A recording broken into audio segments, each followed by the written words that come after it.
Hello बच्चों, कैसे हैं आप सभी बच्चों का आज की क्लास में जी भर के भरपूर स्वागत है।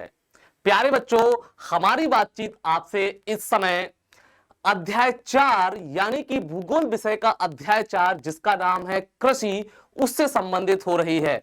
इससे पहले वाली क्लास में बेटा हमने आपको कृषि शब्द को समझाया, कृषि क्या होती है, साथ ही साथ कृषि के विभिन्न जो प्रकार हैं उनको समझाने का प्रयास किया कि कृषि क्या होती है, कृषि की परिभाषा क्या है, कृषि के कौन कौन से प्रकार हैं।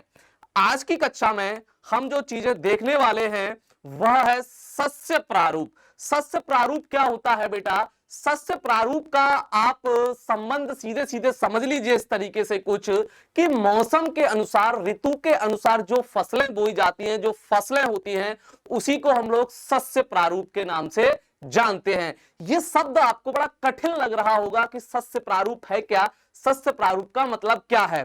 तो मैं आपको सीधे सीधे शब्दों में समझाऊं कि सस्य प्रारूप का मतलब होता है कि एक वर्ष में आपने किस मौसम के अनुसार या किस ऋतु के अनुसार आपने फसल बोई है, उसी को हम लोग सस्य प्रारूप के नाम से जानते हैं। या कुछ इस तरीके से इसको समझिए कि ऋतु के अनुसार जो फसलें बोई जाती हैं उसको हम लोग सस्य प्रारूप के नाम से जानते हैं। तो आज की बेटा क्लास में हमारी जो आपसे बातचीत होगी, आज की जो क्लास में हमारी बातचीत होगी सस्य प्रारूप से संबंधित होगी। साथ ही साथ कुछ मुख्य फसलों के बारे में भी हम आपसे चर्चा करने का प्रयास करेंगे कि भारत में कौन कौन सी मुख्य फसलें देखी जा सकती हैं।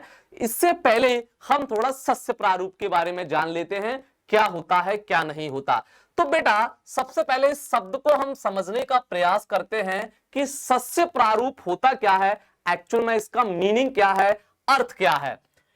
इसका मतलब किस प्रकार की फसलें कब से कब तक बोई जाती हैं एक वर्ष में। यानी मैंने आपको क्या बताया कि एक निश्चित टाइम में, यानी जिस ऋतु में या मौसम में कौन सी फसल बोई जाती है एक निश्चित समय में, जैसे एक वर्ष का हम यहां पर देखने वाले हैं। तो अगर भारत में देखोगे, भारत में फसलों का उत्पादन 3 शस्य ऋतुओं में किया जाता है। और मैं आपको बेटा बता दूं, उनको आप भी जानते हैं, हम भी जानते हैं, सभी लोग जानते हैं, लेकिन उसको पहचानने में आपको दिक्कत होती है। हाँ जी, मैं बात कर रहा हूं रबी फसलों के बारे में, खरीफ फसलों के बारे में, जायद फसलों के बारे में। वही सस्य प्रारूप होता है, वही मौसम के अनुसार फसलों का वर्गीकरण उसी के लिए किया जाता है। तो आपने क्या देखा, भारत में 3 शस्य ऋतुएं पाई जाती हैं। ऋतु का मतलब आप समझना, यानी कि जैसे आप रबी की फसल देखोगे, अभी थोड़ी देर में मैं आपको समझाऊंगा, तो रबी की फसल में आपको देखने को मिलेगा कि वह ठंड में बोई जा रही है। तो ऋतु का मतलब यहां पर मौसम से, मानसून से कह सकते हो या सीजन से कह सकते हो, यहां पर हम लेने का प्रयास करेंगे। जल्दी से शुरुआत करने जा रहे हैं हम रबी की फसल के बारे में। रबी की फसल के बारे में क्या बातचीत होगी, तो बेटा सबसे पहले आप ये याद रखिए कि रबी की फसल कब बोई जाती है और कब काटी जाती है। यह दोनों पॉइंट आपको बहुत अच्छे तरीके से समझने हैं। और साथ ही साथ कौन कौन सी जो फसलें हैं वह रबी की फसल के अंतर्गत रखी जाती है। प्यारे बच्चों, बड़े ही सावधानी के साथ समझने की जरूरत है। हमारी एक छोटी सी क्लास है, इसके जरिए से हम आपको समझाने का प्रयास करने वाले हैं। आइए सबसे पहले देखते हैं कि रबी की फसल किस मौसम में बोई जाती है, क्योंकि सस्य ऋतु हमने बोला है, इसका मतलब कहीं ना कहीं मौसम से या ऋतु से यहां पर हमारा अर्थ होगा। तो बेटा रबी की फसलों को अक्टूबर से लेके दिसंबर तक के मध्य जाड़े की ऋतु में बोया जाता है। यानी मेरे कहने का मतलब क्या है कि जो हमारी रबी की फसल है वह जाड़े के मौसम में बोई जाती है। साथ ही साथ अक्टूबर से प्रारंभ करके और दिसंबर तक कभी भी हम इस फसल को बो सकते हैं। यानी कि आप 15 अक्टूबर में बो दीजिए, 25 अक्टूबर में बो दीजिए, 10 नवंबर में बो दीजिए, मतलब अक्टूबर से शुरुआत करके दिसंबर के मध्य कभी भी आप इस फसल को बो सकते हो। और आपको पता है कि यह जो मौसम होता है यह आपका जाड़े का या ठंड का मौसम होता है, इतना तो आप लगभग सभी जानते हैं। तथा अप्रैल से जून के मध्य काट लिया जाता है। देखिए अप्रैल से जून के मध्य, आप कहोगे सर जून में काटा जाता है, समझिए जरा इसको। अगर आपने रबी की फसल को दिसंबर में बोया है तो इसका मतलब क्या है, वह लेट पक के तैयार होगी, मई जून की तरफ खिंच जाएगी। अगर उसी फसल को आपने अक्टूबर की शुरुआत में बो दिया तो वह फसल अप्रैल में ही पक जाएगी। तो कहने का मतलब अगर आप अक्टूबर में बोते हो तो अप्रैल के मध्य पक जाएगी, नवंबर में बोते हो तो मई के आसपास पक जाएगी, और दिसंबर में जाके लास्ट बोओगे तो फिर जून तक वह फसल खिंच जाती है पकने में।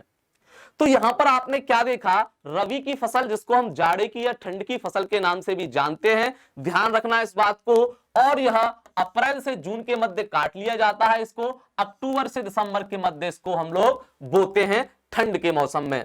अब कौन कौन सी फसलें इसकी श्रेणी में आती हैं ये आपको जरूर याद रखना है। एग्जाम्पल में ये कई बार कई मर्तबा पूछा गया है और विभिन्न प्रतियोगी परीक्षाओं में भी पूछा जाता है, जैसे कि गेहूं। अब इसको रटने की आवश्यकता नहीं है, मुझे लगता है हमारे हिंदी मीडियम वाले जो बच्चे होते हैं मैक्सिमम गांव से होते हैं, या उनकी जो संख्या है गांव से ज्यादा होती है कि नहीं, तो उनको पता होता है कि कौन सी फसल कब बोई जाती है। जैसे आपने गेहूं देखा होगा, तो गेहूं भैया ठंड में बोया जाता है, सब जानते हैं, अक्टूबर से लेकर दिसंबर के मध्य कभी भी बोया जाता है। साथ ही साथ जौ भी कब बोया जाता है, यह भी ठंड में बोया जाता है। इसमें रटने की कोई जरूरत नहीं है, आपको प्रैक्टिकली आप लोग जानते हो इन सारी चीजों को।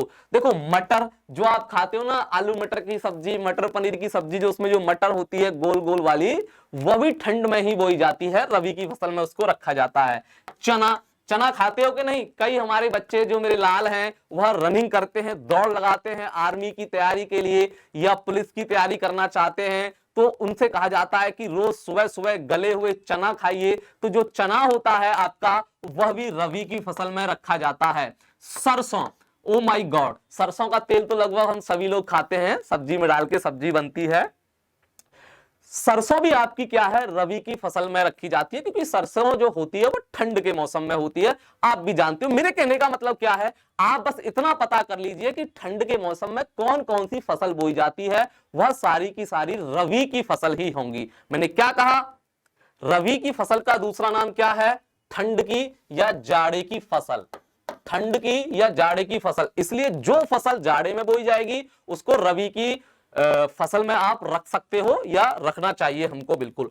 अब जैसे आदि और भी हैं, वैसे तो रबी की फसल पूरे भारत में होती है, परंतु उत्तर भारत तथा उत्तर पश्चिमी भारत में ज्यादा पाई जाती है या ज्यादा होती है। वैसे रबी की फसल आमतौर पर पूरे इंडिया के अंदर होती है, लेकिन उत्तर भारत जैसे बिहार, उत्तर प्रदेश, उत्तराखंड, दिल्ली, पंजाब वगैरह, उत्तर पश्चिम भारत जैसे कि आप राजस्थान वगैरह, हरियाणा वगैरह, यहां पर देखोगे यहां पर मैक्सिमम ये फसल देखने को मिलेगी रबी की फसल, यानी कि गेहूं, जौ, मटर, चना, सरसों, ये सभी हमारी रबी की फसल की श्रेणी में आती हैं या जाड़े की फसल की श्रेणी में इनको रखा जाता है।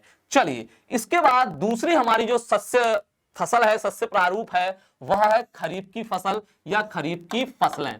अब खरीफ की फसल का मतलब क्या है, इसको किस तरीके से देखेंगे, तो प्यारे बच्चों यह फसल मानसून के आगमन के समय बोई जाती है। जब मानसून भारत में प्रवेश करता है, मानसून का मतलब समझ लीजिए जब वर्षा शुरू होती है, या कह सकते हैं कि बरसात का मौसम शुरू होता है, तभी हम इस फसल को बोते हैं। जैसे यहां पर लिखा है हमने, खरीफ की फसल के बारे में क्या पॉइंट लिखे गए हैं, खरीफ फसलों की बुआई मानसून के आगमन के साथ होती है। अब आप कहोगे सर मानसून का आगमन भारत में कब होता है, तो बेटा जून जुलाई में हो जाता है। तो जून जुलाई में इसको हम लोग क्या करते हैं, बो देते हैं। यानी कि रबी की फसल को अक्टूबर से दिसंबर के मध्य, लेकिन जो खरीफ की फसल है जो मानसून के आगमन के समय अर्थात वर्षा के आगमन के समय बोई जाती है, इसके बोने का समय है जून से लेके जुलाई तक। जून में बो दीजिए, जुलाई में बो दीजिए, मतलब जून जुलाई के मध्य आप इस फसल को बो सकते हो। उसके बाद सितंबर अक्टूबर में इसको काट लिया जाता है। जैसे आपने देखा होगा, अगर आप जल्दी जून में इसको बुआई कर दोगे तो सितंबर में पक जाएगी, जुलाई में बुआई करोगे तो थोड़ा लेट खिंच जाएगी, अक्टूबर तक जाएगी। तो मेरे कहने का मतलब क्या है, यह जो फसल है यह मानसून के आगमन के समय हमें देखने को मिलती है, जब हमारा मानसून आता है अर्थात जून जुलाई के समय में। अभी क्या चल रहा है, अभी जून जुलाई आने वाला है, तो यह फसल, इस फसल की बुआई भी क्या होगी, शुरू हो जाएगी। चलिए आगे चलते हैं। जैसे कौन कौन सी फसल? चावल। चावल यानी कि जिसको आप धान कहते हो, ये क्या है? खरीफ की फसल है, ध्यान रखना। जैसे मक्का, मक्का खाते हो ना, भुट्टिया 5 रुपए की, 10 रुपए की, नमक लगा के, नींबू लगा के या उबाल के, जिस तरीके से आप खाते हो, कई प्रकार से खाई जाती है, तो वह भी क्या है हमारी? वह भी हमारी खरीफ की फसल की श्रेणी में रखी जाती है। ज्वार हुआ बेटा, साथ ही साथ बाजरा हुआ, अरहर हुई, अरहर की दाल निकलती है ना, अरहर, वही अरहर है, ये दाल खाते हो तुम लोग चावल के साथ। तो कहने का मतलब हमारा यह है कि जो खरीफ की फसल है बेटा, वह मानसून के आगमन के समय बोई जाती है, और मानसून का आगमन हमारे भारत में जून जुलाई में होता है। तो सीधी बात है कि हम लोग इसको जून जुलाई में बोते हैं। ये एग्जाम्पल आपको याद रखने हैं, क्योंकि डायरेक्ट सवाल हमारा यहां से बन जाता है। जैसे यहां पर विभिन्न प्रकार के चीजें दिखाई गई हैं, आप देख सकते हो। अब अगला है हमारा लास्ट जो सस्य प्रारूप है, वह है जायद की फसल। अब देखिए, वर्तमान में आप इस जायद की फसल है उनको खा रहे हो, उनका स्वाद ले रहे हो, टेस्ट ले रहे हो उनका। कैसे? जरा समझिए, ये कौन कौन सी होती हैं। रबी और खरीफ फसलों ऋतुओं के मध्य बोई जाने वाली फसल को जायद कहते हैं। यानी कि जब रबी की फसल बोई गई, रबी की फसल को काटा गया, और जब हम खरीफ की फसल को बोएंगे तो थोड़ा समय मिलता है, यानी कि थोड़ा समय मिल जाता है, गैप मिलता है रबी और खरीफ की फसल में। उसी मध्य हम इसको क्या कर देते हैं? इसकी बुआई कर देते हैं। जैसे खीरा। अब देखो, आप लोग सलाद में वर्तमान में खीरा का प्रयोग बहुत कर रहे हो, साथ ही साथ सलाद में ककड़ी का प्रयोग भी बहुत कर रहे हो। यहां पर आदि लिखा है, लेकिन मैं और आपको समझा देता हूं। जैसे तरबूज, तरबूज अभी आज मैं खा के आया हूं, 20 रुपए वाली प्लेट खाई है मैंने तरबूज की, तरबूज भी इसी श्रेणी में आता है। खरबूज, ये भी इसी श्रेणी में आता है, जायद की फसल में आता है। हरी सब्जियां, हरी सब्जियां, ये भी क्या है बेटा? ये भी इसी श्रेणी में आती हैं। यानी कि जायद की फसल में खीरा, ककड़ी, तरबूज, खरबूज, हरी सब्जियां, ये सभी हमारी जायद की फसल में रखी जाती हैं। अगर आप कभी भूल जाओ तो कैसे याद रखोगे? देखो, खीरा और ककड़ी से सलाद बनती है, सीधी बात है। तरबूज, खरबूज हमारे शरीर में पानी की कमी को पूरा करता है, खीरा भी पानी की कमी को पूरा करता है, ककड़ी भी पानी की कमी को पूरा करती है। तो समझ लीजिए, ये जो हमारी फसलें हैं, ये हमारे शरीर में पानी की कमी को पूरा करती हैं।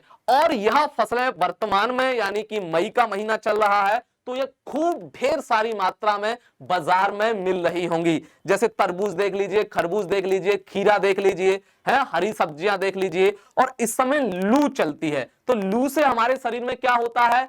लू से हमारे शरीर की जो मॉइस्चर होती है, नमी होती है, जो पानी होता है, वह लू उसको खत्म कर देती है। आपको पता होगा कि व्यक्ति की लू से मृत्यु क्यों हो जाती है। हमारे घर वाले हमसे क्यों मना करते हैं कि लू में हमें घूमना नहीं चाहिए, वरना बीमार पड़ जाएंगे, और जहां तक कि बेटा मौत भी हो जाती है। तो क्या आप जानते हो लू से मौत कैसे होती है? अगर नहीं जानते तो मैं आपको समझा देता हूं, और आज के बाद कभी भी लू या गर्म हवा में बाहर न जाइएगा बगैर किसी अर्जेंट काम के। देखो बेटा, होता क्या है, जो लू होती है वो गर्म हवा होती है, शुष्क हवा होती है, बहुत गर्म हवा होती है। और आप जानते हो हमारे शरीर के अंदर पानी होता है। क्या होता है? पानी होता है। तो जब हम बाहर निकलते हैं धूप में या लू चल रही होती है, तो वह शुष्क हवा है, शुष्क मतलब गर्म हवा। जैसे ही वो हमारे शरीर पर प्रवेश करती है, शरीर से टकराती है, तो हमारे शरीर के जो पानी है या हमारे शरीर की जो नमी है, उसको सोख लेती है। क्या कर लेती है? सोख लेती है। और सोखने के बाद हमारे शरीर में पानी की मात्रा हो जाती है कम, नमी की मात्रा हो जाती है कम, हमको डिहाइड्रेशन हो जाता है, कहते हैं ना पानी की कमी हो गई। फिर हमको उल्टी होने लगती है, हमको लूज मोशन होने लगते हैं, और ज्यादा हमारी हालात खराब होते हुए जाती है। तो कहीं ना कहीं जब हमारे शरीर में पानी नहीं रहेगा तो हम कैसे जीवित रहेंगे? इसलिए हमारे घर वाले या डॉक्टर लोग होते हैं, मना करते हैं कि हमको लू में नहीं जाना है, वरना हम बीमार पड़ जाएंगे, और कभी कभार तो मृत्यु भी हो जाती है लू से। तो जिस व्यक्ति को लू लग जाती है या जिस व्यक्ति को गर्मी लग जाती है, तो उसको सलाह दी जाती है कि भैया तुम्हारे शरीर के अंदर पानी की कमी है, तो खूब खीरा खाइए, आप लोग खूब सलाद के रूप में खाइए, कच्चा खाइए, खूब खाइए खीरा, ताकि आपके शरीर में पानी की कमी ना हो पाए। उसके बाद ककड़ी खाने के लिए खूब कहा जाता है, नमक के साथ खाइए या ऐसे ही खाइए, लेकिन खाइए ताकि आपके शरीर के अंदर पानी की कमी ना हो। तरबूज खाने के लिए कहा जाता है, खरबूज खाने के लिए कहा जाता है, हरी सब्जियों को खाने के लिए कहा जाता है। खासकर जब हम तरबूज खाते हैं तो तरबूज में आप जानते हो क्या होता है, तरबूज में पानी होता है, और जब हम खाते हैं तो हमारे शरीर में वही पानी पहुंच जाता है। तो कहीं ना कहीं यह वह फसल है जो हमारे शरीर के अंदर पानी की पूर्ति को बराबर बनाए रखती है। जैसे वर्तमान में भी कितनी धूप पड़ती है, क्या कितनी धूप पड़ती है या कितनी गर्म हवा चल रही है, लेकिन यहां पर एक चीज है, कभी आप गलती से तरबूज को धूप में आते हुए मत खा लेना। जैसे मान के चलिए आपने क्या किया कि बाजार से गर्मा गर्म तरबूज खरीद लिया। गर्मा गर्म क्यों? अरे भैया रास्ते में पड़ा है तो धूप लग रही होगी तो गर्म हो गया होगा। आपने क्या किया, आपने उसको खरीदा और घर जाके आपने चाकू से काट के और निगल लिया, तो आप बीमार पड़ जाओगे, हैजा हो जाएगा आपको। सर क्यों हो जाएगा? अभी तो आप बता रहे थे पानी की कमी पूरा करती है। देखो बेटा, इसको हमेशा ठंडा करके खाना है। ये हुआ या आम हुए, कभी गरम मत खा लेना। गरम मतलब मार्केट से लाके सीधे मत खा लेना, क्योंकि जो तरबूज होता है यह कहीं ना कहीं धूप में ही पकता है और धूप में ही रख के इसको बेचते हैं लोग बाग। तो क्या होता है, इसमें गर्मी होती है, बहुत गर्मी होती है इसमें, और गर्मी में ही हम आके गर्म चीज खा लेंगे तो हमें नुकसान करेगी। इसलिए इसको पहले 2-4 घंटे पानी में डालिए, या अगर शाम को लाए हो तो रात को पूरे पानी में डाल दीजिए, फ्रीज में रख दीजिए, ताकि इसकी जो गर्मी है वो शांत हो जाए। उसके बाद फिर खाइएगा तो फिर आपको ये नुकसान नहीं करेगा। लेकिन कभी आपने गलती से धूप में जाके और कहा भाई मुझे तरबूज दे दे 5 केजी, और फटाफट से घर लाके चाकू से काट के निपटा दिया, तो समझ लेना आप भी निपट सकते हो। ऐसे ही अभी वर्तमान में आम का मौसम है, आम मैंगो है, आम का मौसम है, तो आम की भी एक खासियत होती है, अगर आप आम ठंडा करके खाओगे तो नुकसान नहीं करेगा। जैसे मान के चलिए आज दोपहर 12 बजे आप मार्केट में गए, तो आपने खरीदा, और खरीदने के बाद घर जाने के बाद क्या किया, आपने उसको पानी में डाल दिया ठंडा करने के लिए, या आपके पास फ्रीज है, फ्रीज में रख दिया ठंडा करने के लिए, और अब उसको आप खाते हो रात को या सुबह खाते हो तो वो आपको नुकसान नहीं करेगा। लेकिन आपने क्या किया, जाते ही जाते कहा मम्मी कि हाँ जरा इसमें से एक आम काट के मुझे दे देना, मुझे खाना है, मैं मार्केट से लेके आया हूं, तो आपको नुकसान कर जाएगा, क्योंकि अभी वो गर्म है, धूप पड़ी हुई है उस पर। तो ये ध्यान रखना, ये जो जायद की जो फसलें होती हैं ये सलाद के रूप में इस्तेमाल की जाती हैं, या ये भी कह सकते हैं हम, इससे हम पानी की कमी को पूरा कर सकते हैं अपने शरीर में। इस चीज को ध्यान रखिएगा, नुकसान हो जाएगा, ज्यादा मत खा लेना। एक बार हम छोटे थे, हमने हमारे खेत में तरबूज होते थे, तो आप जानते हो छोटे में तो ज्यादा कुछ जानकारी होती नहीं है किस चीज से बीमार होते हैं किस चीज से नहीं। तो हम दोपहर में गए, बढ़िया तरीके से एकदम टीका टीक दोपहर थी, 12-1 बज रहा था, और उठा के चाकू तो खेत पर रहता था, हमने 2-4 निपटा दिए। पता लगा कि सुबह हमसे उठाई ना गया, लूज मोशन हो गए, पानी की कमी हो गई। फिर डॉक्टर बोतल लगा रहा है, लगातार बोतल लगा रहा है कि पानी की कमी ना हो। तो ध्यान रखना, ये स्थिति आ सकती है वर्तमान में अगर आपने इन चीजों का ज्यादा सेवन कर लिया। जैसे यहां पर मैंने एक पॉइंट लिखा है, गन्ने की फसल तैयार होने में 1 वर्ष का समय लगता है। भैया अब जो गन्ने की फसल है वह रोपण कृषि का उदाहरण है। रोपण कृषि में आपको समझा चुका हूं।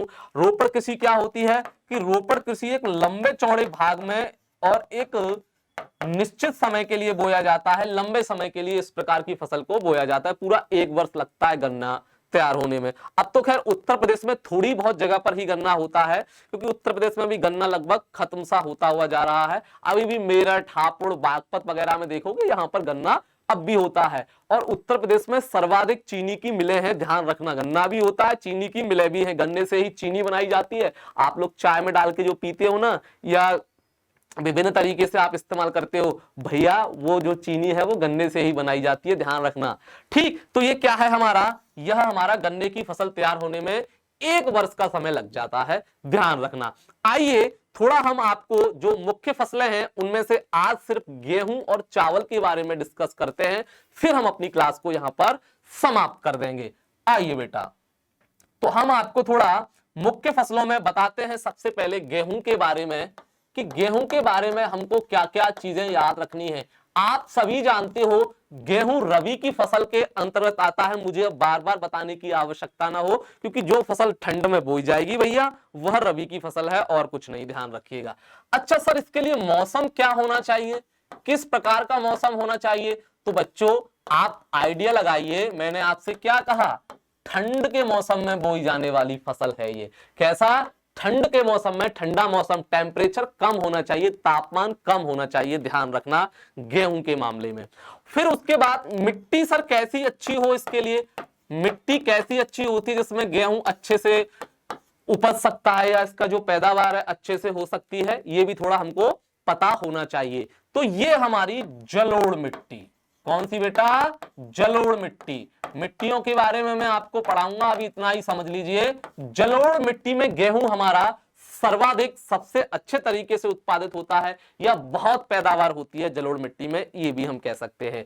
उसके बाद सबसे ज्यादा गेहूं भारत में किस राज्य में होता है? सबसे बड़ा सवाल। सबसे ज्यादा गेहूं बेटा किस राज्य में होता है? सबसे ज्यादा जो गेहूं है वह आपके उत्तर प्रदेश में ही होता है।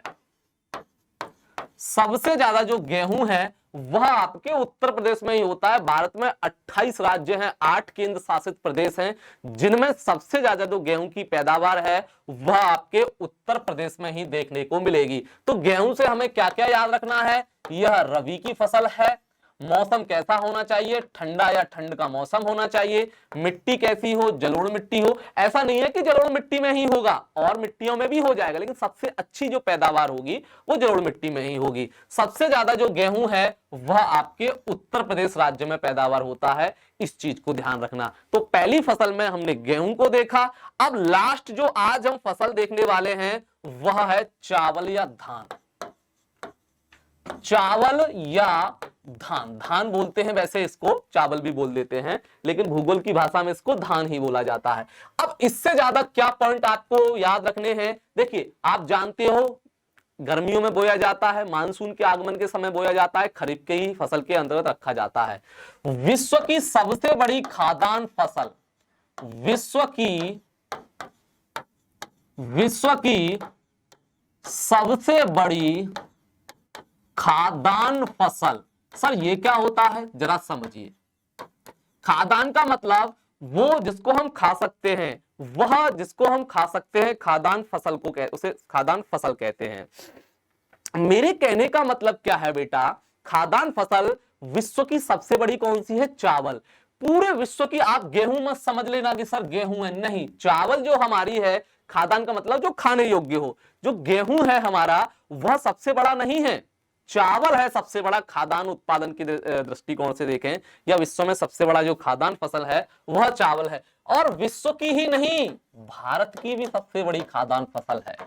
विश्व की ही नहीं, भारत की भी सबसे बड़ी खाद्यान्न फसल है, सबसे बड़ी खाद्यान्न फसल है। भारत की तो है ही है, विश्व की भी है, ध्यान रखना ये दोनों फैक्ट। अच्छा, इसके लिए मौसम कैसा होना चाहिए? मौसम रहना चाहिए इसके लिए गर्म। गर्म यानी कि जून जुलाई में आप समझते हो कितना गर्म मौसम रहता है। मिट्टी कैसी रहनी चाहिए सर इसके लिए? मिट्टी बेटा जलोढ़ मिट्टी में अच्छा उपजता है ये जलोढ़ मिट्टी। जलोढ़ मिट्टी में काफी अच्छे तरीके से इसका उत्पादन होता है। मौसम गर्म। और वर्षा कैसी होनी चाहिए? वर्षा, अच्छी वर्षा होनी चाहिए, क्योंकि जून जुलाई में बरसात का समय होता है, तो वर्षा अच्छी होनी चाहिए, क्योंकि ये जो फसल है ज्यादा पानी वाली फसल है, इसको ज्यादा पानी चाहिए। स्वाभाविक बात है, गर्मी में या मानसून के समय जो फसल हो रही है उसको ज्यादा ही पानी की आवश्यकता रहती है, क्योंकि गर्मी में पानी चीजें जो फसल होती है वो सोख जाती है पानी को। ठंड में ऐसा नहीं होता, ठंड में अगर कम पानी लगाओगे चल जाएगा, लेकिन गर्मियों में मैक्सिमम पानी की आवश्यकता होती है।